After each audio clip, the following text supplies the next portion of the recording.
การใส่ชีวิตในการครองเรือนผู้ยังมีผัวมีเมียเลี้ยงลูกเลี้ยงหลานอยู่นั้นถ้าเฮามีความเห็นตามความเป็นจริงว่าเฮาแค่ทำมาหากินเลี้ยงลูกเลี้ยงหลานในครอบครัวแค่ว่าเฮาบ่ไปหาหลักหาปล้นหาจี้บังคับข่มเหงเฮาบ่ไปขี้ตัวโกหกให้ผู้ใดผู้หนึ่งเสียชีวิตและทรัพย์สินบ่กินเหล้าเมายาบ่ติดยาการใช้ชีวิตเพียงแค่นี้ก็อยู่สบายแล้วเด้บ่ต้องไปดิ้นรนถึงขั้นกับว่าต้องหยิบยืมต้องเฮ็ดให้มันเกินสิ่งที่ตัวเองมีหมายถึงสมบัติสิ่งตัวเองมีแต่เฮาเข้าใจความจริงอันนึงว่าเกิดมาก็เพียงแค่หากินซ้ำตายบ่มีผู้ใดเอาหยังไปได้ดอกลองคิดระลึกนึกให้มันรอบคอบเศรษฐีเขาก็หากินซ้ำตายคนมีฐานะปานกลางมีไร่ทำไร่ทำนาทำสวนอันนี้ก็แค่หากินซ้ำตายหรือคนจนที่บ่มีก็ดิ้นรนเพื่อสิหากินซ้ำตายคือกันสุดท้ายแล้วทุกคนก็เอาหยังไปบ่ได้นี่แหมคนที่มีครอบครัวหาอยู่หากินน้ำทงน้ำทาน้ำไห้น้ำหน้าเจ้าของเองแหละหรือน้ำห้วยน้ำหนองอันเป็นสาธารณะหากินไปเพียงแต่ว่าเฮาบ่เบียดเบียนบุคคลเหมือนกันนี่คือชีวิตพื้นฐานความจำเป็นพื้นฐานในการใช้ชีวิตครองเรือนฆราวาสพวกบ่ได้บวชพวกยังมีผัวมีเมียอยู่เลี้ยงลูกเลี้ยงเต้าไป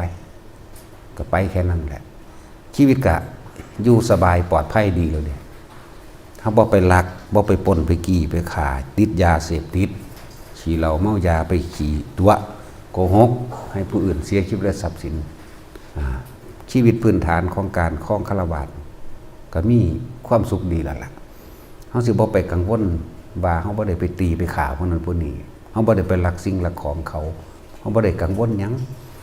สติเฮาก็มีดีอยู่คือเฮาบ่ติดยาบ่ติดเหล้า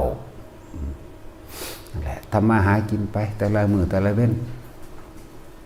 ผู้เสร็จจากหน้าแล้วเพื่อสิปลูกสวนข้าวโพดปลูกมันปลูกอ้อยหรือปลูกผักอย่างอื่นๆอีกหาอยู่หากินตามห้วยน้องคลองบึงไปหาไปก็แค่นี้มันก็อยู่สบายแล้วเด้อ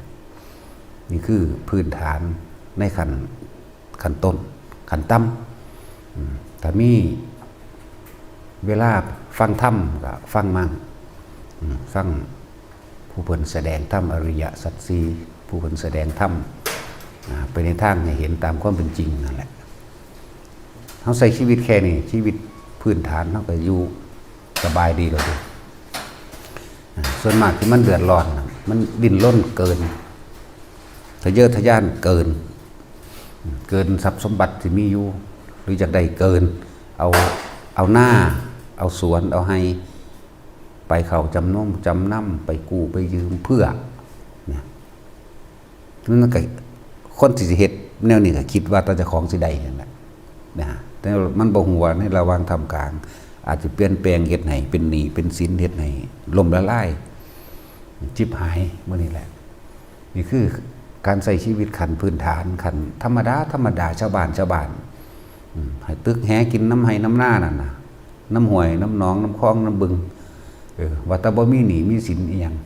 สบายแล้วเด่นอายุให้กินไปแค่นั้นแหละปลูกบักฮุ้งหมกทั่วปลูกบักแตงปลูกข้าวโพดนั่นนี่เฮ็ดไปเสริมกันไปแค่เอาเท่าที่ทำได้อยู่ในบ้านตัวเองชีวิตครอบครัวก็อบอุ่นแล้วพ่อแม่ลูกก็ได้อยู่น้ำกันปู่ย่าตายายตายายยังก็ได้อยู่น้ำกันก็สบาย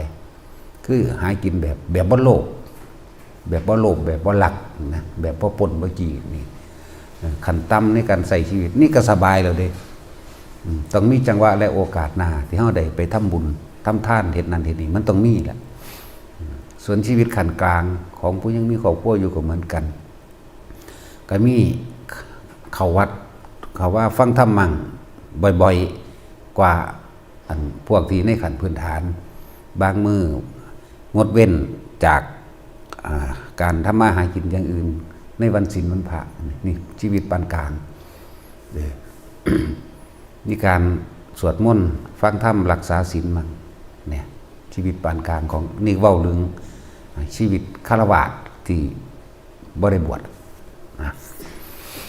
มีการงดเว้นรักษาศีลมั่งเป็นทุกวันพระจังสี่เดือนหนึ่งกับ4 เทื่อเอามื้อนี้เป็นวันพระเว้ยขึ้น15 ค่ำแรม15 ค่ำมื้อนี้ก็เฮ็ดไปนั่นแหละ8 ค่ำมั่ง1 ค่ำมั่งเดือนหนึ่ง4 ครั้งก็ค่อยสั่งสมการได้ยินได้ฟังธรรมไปมั่งนั่นแหละส่วนความอยากไรอยากรวยมันก็มีเป็นธรรมดาแต่ว่าเฮาบ่แบบไปหาหลักหาผลหากี่หาค่าโกหกให้ผู้อื่นให้คนคือกันเสียชีวิตทรัพย์สินบ่ชีวิตแค่นี้ก็สุขสบายดีเลยมีธรรมะเป็นเครื่องประกอบไปนำส่วนขั้นสูงสุดของฆราวาสความอยากร่ำอยากรวยก็มีเป็นธรรมดาก็ยังว่ารักษาศีล 5ได้ตลอดชีวิตใดนี่คือขั้นสูงสุดของฆราวาสอันเรื่องไปลักไปปนไปกี่ไปประพฤติผิดอย่างต่างๆในผิดศีล 5มันบ่มีอยู่แล้วล่ะแต่ก็บัดนี้ผู้ผัวรักษาได้ในศีล 5หรือผู้เมียรักษาได้ก็บ่ขัดบ่แย้งกันอยู่นำกันพวกนี้สิฟังธรรมฟังไปเรื่อยฟังไปเรื่อยสิมีเครื่องอยู่พวกนี้เครื่องอยู่ก็คือธรรมะนั่นแหละเป็นอาหารใจแต่ว่าเรื่องทำการทำงานทำให้ทำหน้าก็ทำไปเหมือนเดิมเลยหังบ่ฆ่าสัตว์พวกนี้บ่ฆ่าสัตว์บ่ลักทรัพย์บ่พูดกามบ่โกหกบ่ดื่มสุราเมลัยบ่ยุยงให้ผู้ใดบ่สนับสนุนให้ผู้ใดไปกินบ่นี่บ่ติดเหล้าติดยานำนี่3 ระดับในขั้นพื้นฐานของฆราวาสก็ดีส่วนภิกษุนักบวชนั่นเองเฮาละทางโลกมาแล้วเฮาก็บ่ไปของไปเกี่ยวอย่างอีกล่ะก็อยู่ในภาวินัยตนเองหาเครื่องเล่นหาเครื่องอยู่ทรงอารมณ์อันเป็นกุศลเรื่องศีล 5มันบริสุทธิ์คักก็ล่ะโดยทางกายก็ดีโดยวาจาก็ดีเหลือแต่ใจบางที่มันอาจจะบ่ทันมั่งแต่ว่าถ้าเฮามีเครื่องอยู่ทรงอารมณ์เป็นกุศลอยากฟังธรรมบทนั้นบทนี้ฟังธรรมองค์นั้นนี่หรืออ่านหนังสือศึกษาพระไตรปิฎกมื้อนี้แล้วก็มีเครื่องเล่นเดินเครื่องเล่นเครื่องอยู่ตัวเองต่างๆแล้วทรงฌานเจริญฌานของตัวเองเดินจงกรมมั่งนั่งสมาธิมั่งยืนเดินนอนนั่งให้อยู่เฉพาะในสิ่งที่เป็นกุศลรักษากุศลไปอย่างเดียวศีลรักษาตัวเดียวคือตัวใจเฮานั่นแหละเฮาสิบ่คิดเบียดเบียนทำร้ายผู้ใดผู้หนึ่งเสียชีวิตและทรัพย์สินตลอดทั้งมนุษย์และอมนุษย์นี่เอาตัวเดียวนี่มันบ่ไปเฮ็ดผิดดอกครับถ้าคนมันบ่อยากได้มันบ่ไปเฮ็ดผิดเด็กอีหยังเด้มันบ่ไปฆ่าไปปล้นไปขี้เด้ของพระเฮาก็ขึ้นอีกระดับนึงทรงลงคนเป็นกุศลทำแต่สิ่งที่เป็นประโยชน์ก่อผู้อื่นนะบ่หวังความอยากได้อยากเป็นหยังในชีวิตธรรมดารักษาตาใจรักษาความคิดอย่ามันออกจากกายอยู่เท่านั้นแหละ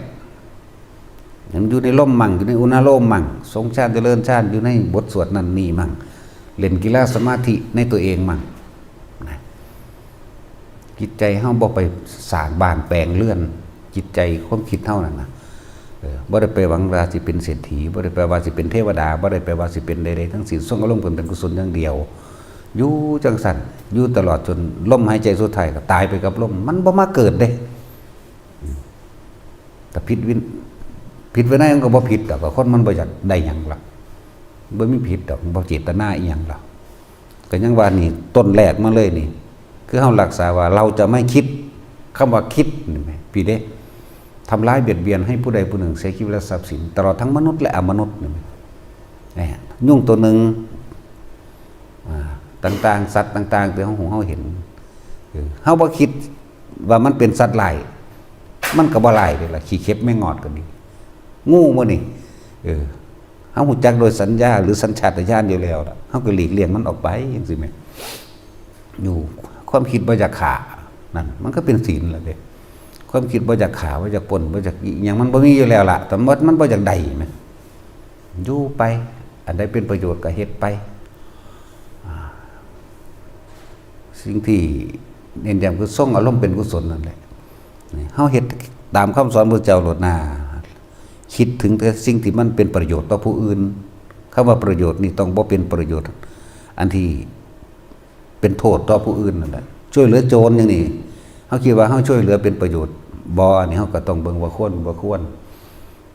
ช่วยเหลือให้คนไปลักของบ่นี่ก็บ่แม่นเฮาบ่เฮ็ดอยู่แล้วล่ะเป็นประโยชน์โดยไม่มีโทษเข้ามาแอบแฝง